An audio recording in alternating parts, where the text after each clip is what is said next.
Vous êtes donc sur l'interface de Salary Online et pour encoder un nouveau travailleur, vous allez sur Mes travailleurs et sur Nouveaux travailleurs. Vous avez ensuite ici tous les types de contrats qui existent et vous choisissez celui qui convient à votre travailleur.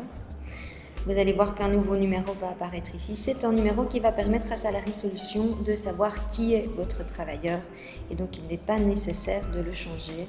Vous allez ensuite pouvoir encoder votre travailleur. Alors, vous mettez certaines informations qui sont indispensables.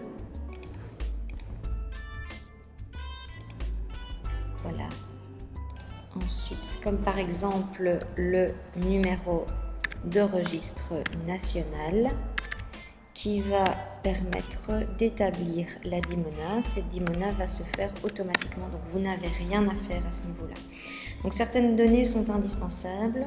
Et vous allez constater après que si vous oubliez certaines données, le programme va vous le dire automatiquement.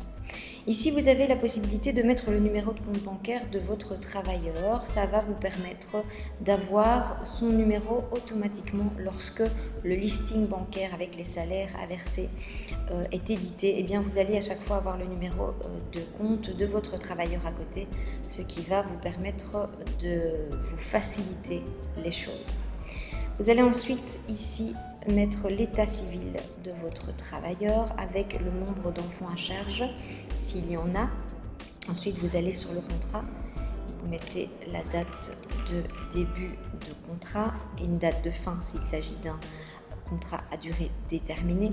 La commission paritaire, vous la choisissez, mais vous allez voir que le choix sera très restreint puisque fonction de votre entreprise et de votre activité.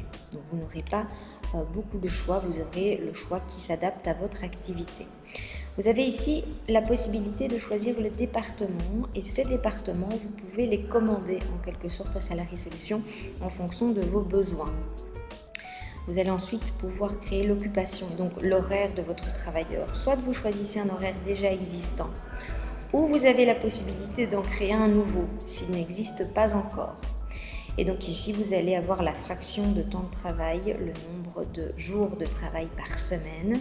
Et s'il s'agit d'un temps plein, d'un temps partiel, tout ça est mis ici. Vous allez ensuite pouvoir transmettre des informations si vous le souhaitez à votre gestionnaire. C'est par ici que ça se fait. Et une fois que tout est rempli, vous cliquez sur enregistrer. Et là, vous voyez que, par exemple, il manque quelque chose et le programme vous dit où. Donc ça, c'est assez facile. Donc à ce moment-là, les informations, vous les complétez, vous vérifiez que tout est en ordre. Et là voilà, une fois que ça passe au vert, tout est correct. Ensuite, vous pouvez retourner sur votre travailleur et vous allez voir que d'autres données sont apparues, comme par exemple ici, des informations comme le numéro de téléphone, l'email. L'email est important si vous désirez que les fiches de paye soient directement envoyées par mail à vos travailleurs. Donc si vous ne mettez pas l'adresse mail, évidemment, cette fonction ne pourra pas fonctionner. Vous avez aussi un autre onglet qui est apparu, les avantages, qui vont vous permettre de mettre les chèques repas, la voiture de société s'il y en a une. Vous mettez ici toutes les informations relatives à cette voiture de société et nous allons ainsi pouvoir calculer l'avantage en nature qui est lié.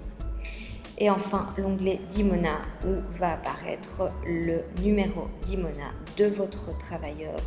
C'est un numéro qui peut être utile si l'ONSS ou d'autres institutions vous le demandent. Voilà, donc une fois que c'est terminé, vous vérifiez bien que vous avez enregistré toutes les données et puis vous pouvez vous déconnecter et je vous dis à très bientôt pour d'autres informations utiles.